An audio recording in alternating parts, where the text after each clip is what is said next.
Would you kindly? An FBI agent is currently on a mission to get a foreign diplomat to pledge their allegiance to the opposing country. Armed with the knowledge of his personal grievances, the agent was ordered to make a financial agreement that the diplomat could simply not refuse. Only thing is, he needed to develop a pseudo-friendship before exchanging a single word to prevent spooking the target out of the deal. The agent was ordered to position themselves in different places the diplomat would frequently attend: newsstands, coffee shops, and the occasional grocery store, just to get the diplomat familiar with the agent's presence. After months of repeating the process and exchanging non-verbal interactions like eye contact, head nods, while increasing the time in the diplomat's vision, the agent eventually initiates contact with him. The diplomat, in time, divulged any helpful information to the FBI agent. This story comes from the first few pages of a book called The Like Switch by Jack Schaefer, and it teaches you how to read people and get them to like you for a moment or a lifetime. The book is filled with human behavioral information, from friendly facial cues to overtly visible and audible actions like isopraxism. However, something isn't right. It seems ridiculous. Why would someone willingly provide important information to a country they don't even represent? And how did the FBI agent get him to do what he wanted? A while ago, I read a tweet that was a bit depressing. It reads, "I tried, believe me, I really tried. I wrote over 500 emails, I even paid for some ads, and still my game has 10 reviews because I just don't know how to get a bigger audience. Everyone just ignores me." Truly heartbreaking. From this tweet alone, it's obvious what the problem is, so how can something like this be avoided in the future? By simply using the friendship formula. This is what the FBI agent used to win over the diplomat, and this is what is being used on you on a daily basis by every popular business out there. The formula consists of 4 parts, the first one being proximity. Proximity is defined as distance between two individuals and exposure between the two over time. Think of going to a house party and seeing a person you like there. You are both not too far apart from each other, so recognition isn't a problem, but also not impeding on each other's personal space. Just a note, proximity, depending on the goal, is only effective if you are in a non-threatening environment. If an immediate threat enters the environment, then the intended target will break into fight or flight mode, rendering the friendship formula ineffective. The next element is frequency, or the number of contacts you have with the individual. After that, there's duration, the length of time spent with the individual. And last, there's intensity.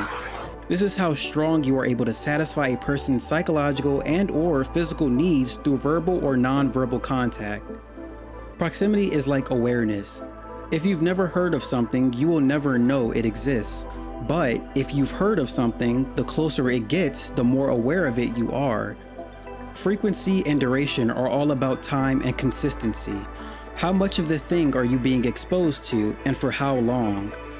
A marketing term called the Rule of 7 states that a potential customer must see something at least 7 times before they are provoked to take action on something. This is one of the main reasons why advertisements are such an important part of business. Intensity appeals to emotions. It answers the questions, how does this thing you are viewing make you feel, and what problem does it solve for you? Intensity helps distinguish a level of importance to an individual. The more emotion evoked usually means the better the outcome.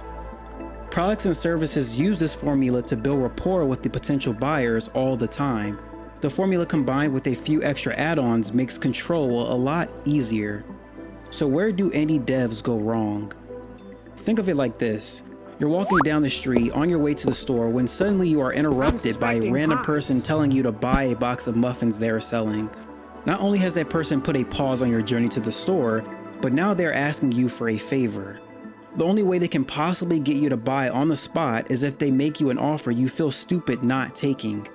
This is what we call an incentive, something that motivates someone to take action.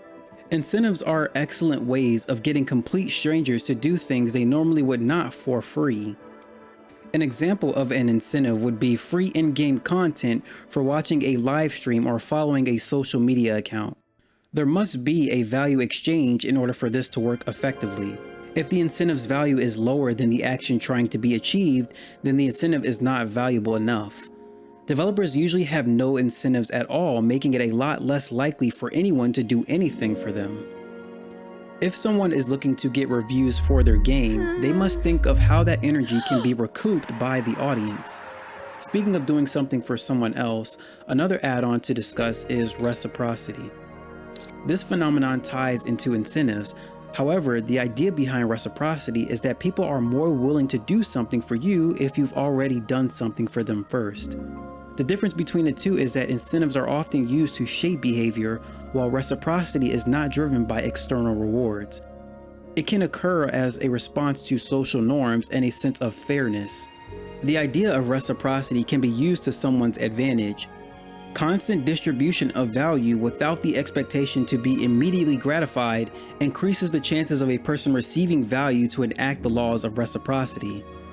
This entire idea of the friendship formula, incentives, and reciprocity seems as if it is manipulative. All of these tactics only to be expecting a benefit for yourself. And you'd be correct. If a person uses these strategies to achieve an end goal that hurts the person being controlled and benefits the controller, then this is seen as manipulation and immoral. However, someone could also use them in the opposite manner. This is known as persuasion, convincing someone to do something that will benefit both parties. Think of when a mom is trying to get a toddler to eat their vegetables. The mom will usually try the food for herself first, express her feelings of satisfaction, and then airplane feed the toddler, who is much more willing to try the food as well. So the next time you need to convince someone to take action on something you know for a fact will benefit them, here is a simple strategy to use. Just remember to use it for good and not for evil. Remember, with great power comes great responsibility.